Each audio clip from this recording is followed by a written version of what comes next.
Hey Team 219, how we doing? Hope you guys are all safe and healthy. We've made it, final week. Final week, crazy to think that. Hope you guys enjoyed all of our stories. I hope you enjoyed online learning. I know that it can't compare to when we're there in real life, but I know that we work together as a team to put our best foot forward. And I'm truly, truly proud of you guys, and you should be extremely proud of yourself. So I'm hoping that you guys are enjoying the folktale stories this week. The story of the week for this lesson, the title is Why the Sky is Far Away, a Nigerian folktale, retold by Marcy Stillerman and illustrated by Salim Busuru. Here's the cool part about this particular lesson, which is why I was pumped that you guys got a chance to learn about Nigeria last week in social studies. So you're going to be able to pull in real facts and also potentially put them into this story and go, oh man, that is real. Because is it possible for a fictional story, which we are going to read, a folktale, it's fictional, is it possible to bring non-fictional facts in? Of course, right? A lot of authors do that, which is really neat. Now, what I want you to focus on is I want you to visualize, that's one of our skills this week, visualize yourself inside of this story. And the second thing that I really want you to focus in on is theme. And what does the theme of a story mean? It is the lesson of a story. So I want you to focus in on those two things as we start reading here. If you're not there, please get to page 381 in your My Book. 381. You have a fantastic illustration here for the cover. Take a quick peek at that. And then we're going to move over to page 382, paragraph 1. I'm going to start reading now. In the beginning, the sky was close to the earth, and the people didn't have to work for their food. All they had to do was cut away a piece of sky to eat. It tasted delicious, like meat or corn or honey or anything else they felt like eating. Since they didn't have to hunt for their food, all they did was weave and carve and tell stories all day. When the great King Oba wanted to give a party, his servants would cut out pieces of the sky and shape them into wonderful forms, animals, diamonds, leaves, or flowers. But as time went on, the people forgot to appreciate the sky. They took their food for granted, and they became wasteful. They cut far more sky than they needed and threw what they didn't use onto the garbage heap. Very interesting first page here. We got introduced to a character, we got introduced to a setting, and it laid the foundation of what is happening, okay?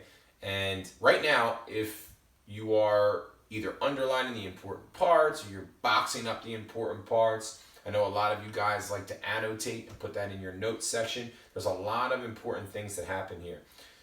Bringing it back to a lot of the skills that we thought about, what is a prediction right now that you can make based off of this first page? I already have a prediction in my head based off of what they're saying. We're over to paragraph 4. The sky became angry because the waste and the people's ingratitude for his gift. One day, the sky grew very dark. The people were frightened. Oba, a voice boomed above the king's palace. Wasteful one, king of wasteful, ungrateful people. If you continue to waste food, you will have no more of the sky to cut. Oba was terrified. He sent messages all over his kingdom. Take only what you need, they warned. The sky is angry because of your greed. Stop wasting the sky, or there will be trouble. A word that I know 100% that all of you guys know because we talk about it all the time is grateful. I always say, remain grateful. There's so many things to be grateful about. On this page, the loud, booming voice from the sky, notice how I read that too, like a champion reader. I changed my voice to try and sound like what the author is trying, the character to sound like, is they're being ungrateful. And sometimes when people are ungrateful, bad things happen. We're over now to page 384, paragraph 8. For a while, the people were very careful. They cut only what they needed from the sky. They ate all they took. Nothing was thrown on the garbage heap. Nothing was wasted. Once every year, there was a great festival in Oba's kingdom in celebration of his greatness. All the people looked forward to wearing their best clothes, dancing on day and night, and feasting on wonderful foods. Oba's servants prepared magnificent food. They pulled pieces of sky down and shaped them into flowers and animals in every imaginable form. They colored them and cooked them and placed them on huge platters so that the food looked tempting and inviting. The people came in gorgeous robes. Music played and everyone danced. Soon the people became hungry and started to eat. The food was so delicious that they ate and ate until everything was gone. So before I get into this page, notice that the highlighted word tempting is one of our vocabulary words. If something is tempting, it's something you want very much.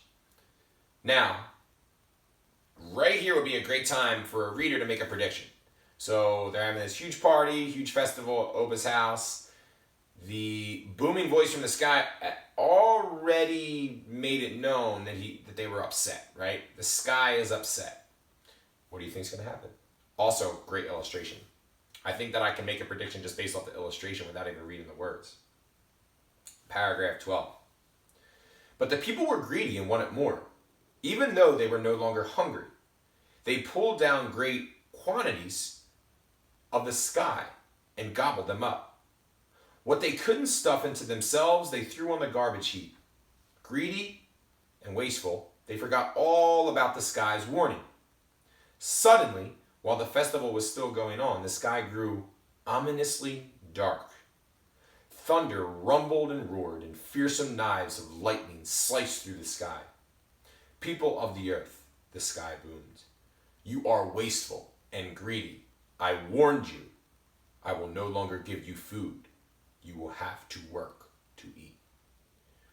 So before I get into that particular page, two words, quantities and ominously. Quantities are the amounts that can be counted. So if I said, what is the quantity of something, you can actually count how many there are. Ominously is if something acts ominously, it makes you think that something bad might happen.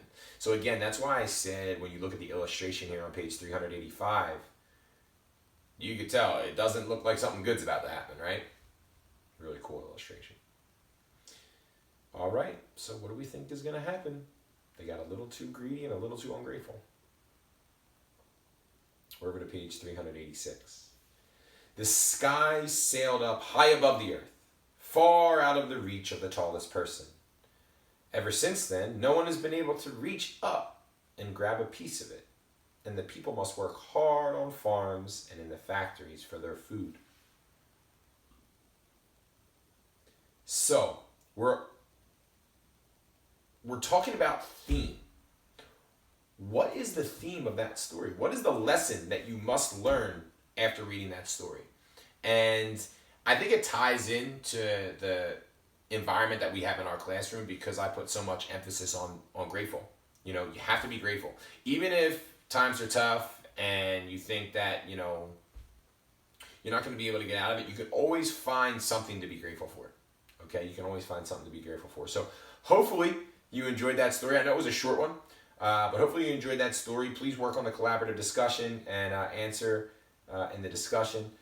Really miss you guys a lot, and I hope you're doing well and your families are safe and healthy. Peace out.